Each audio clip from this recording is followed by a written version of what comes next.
Imagine you texting your best friend that you've been thinking about hiking. 2 minutes later, Instagram shows an ad for a hiking backpack.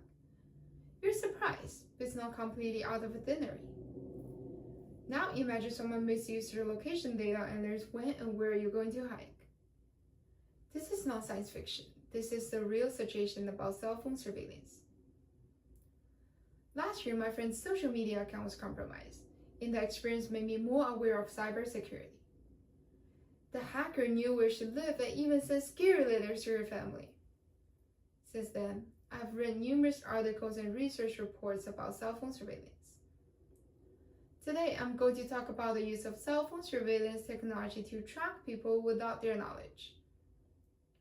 First, we'll look at the causes of this problem. Second, we'll discuss the dangers of data manipulation. And finally, we'll go over some practical protective measures. By the end of the speech, I hope to make you realize that cell phone surveillance is a serious threat to people's freedom and society, and therefore we should call for stronger regulations. Causes.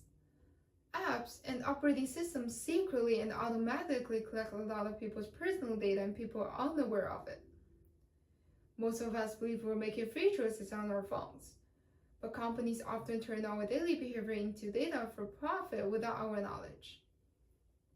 First, users do not have real control over their personal data. When we click I agree, we're not always giving true consent because most people do not read or fully understand how their data will be used or sold.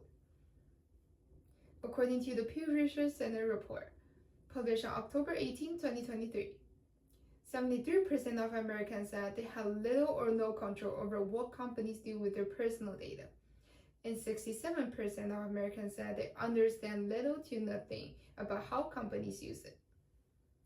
These statistics are surprising because it shows that many users give permission without truly knowing what they're agreeing to.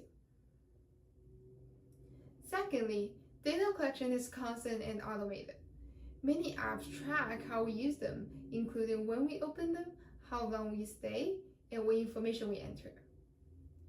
BMJ is a peer-reviewed medical journal according to a study by Giacchino, Tangari, and colleagues, published on June 17, 2021 on BMJ. Researchers found serious privacy problems in thousands of mobile health apps, including 15,000 free mHealth apps. Many apps collect the user's data and send it to third parties. App data collection is not always clear to users. Even if you do not record everything yourself, your phone can silently track your daily life, health, and habits. Effects. Companies and platforms can use personal data to influence people's choices. Remember how we thought our phone was listening to our hiking plans? Actually, our phone does not need to listen.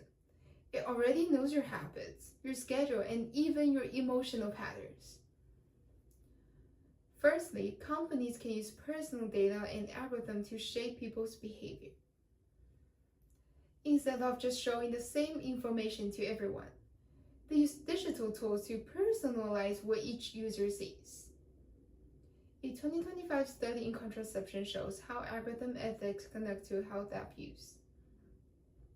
According to Maria Carmen Panzi and Tamara Du's study published on February 7, 2025 in Contraception, a study about algorithm ethics in period and fertility tracking apps shows that app influence can be invisible to users.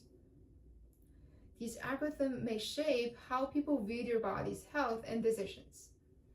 Users may think they're making independent choices, while the app is influencing what they see and how they understand their own information. Surveillance also influences social and political manipulation. It can influence political information by shaping what kinds of posts, ads, or news people see online.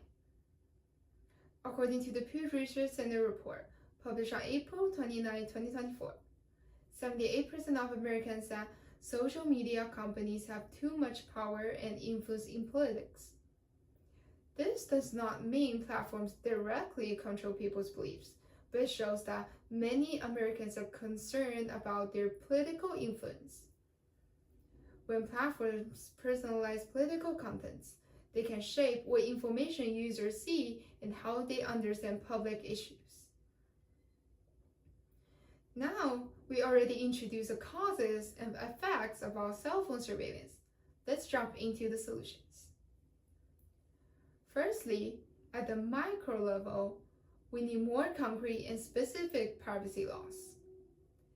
According to the study by Barker and colleagues in Internet Research, published on February 4, 2026, researchers suggest that companies that use tracking technology should adhere to the principles of safe designs, transparency, and accountability. The government should require companies to be more transparent with personal data, including setting clear limits on how they can store information like location history. This will reduce excessive data collection and give users more control over their privacy. Secondly, from the micro level, instead of ignoring the terms of service, we should start community lectures. Share one piece of information about your phone surveillance from this week on your social media. Better yet, go to your phone settings right now, not later, and turn off tracking for all the apps that do not need it for their basic functions. Today, we explored how cell phone surveillance works through silent data collection, how algorithms can influence our choices, and what steps can we take to protect our privacy. Technology is a tool. It should not be in charge of us. The same device that has connected us with the world is now silently isolating us from privacy. Now that we're living in a digital age, the freedom is not just about speech. It's about the right to search, the freedom to move, and the decision, the choice to be without being watched.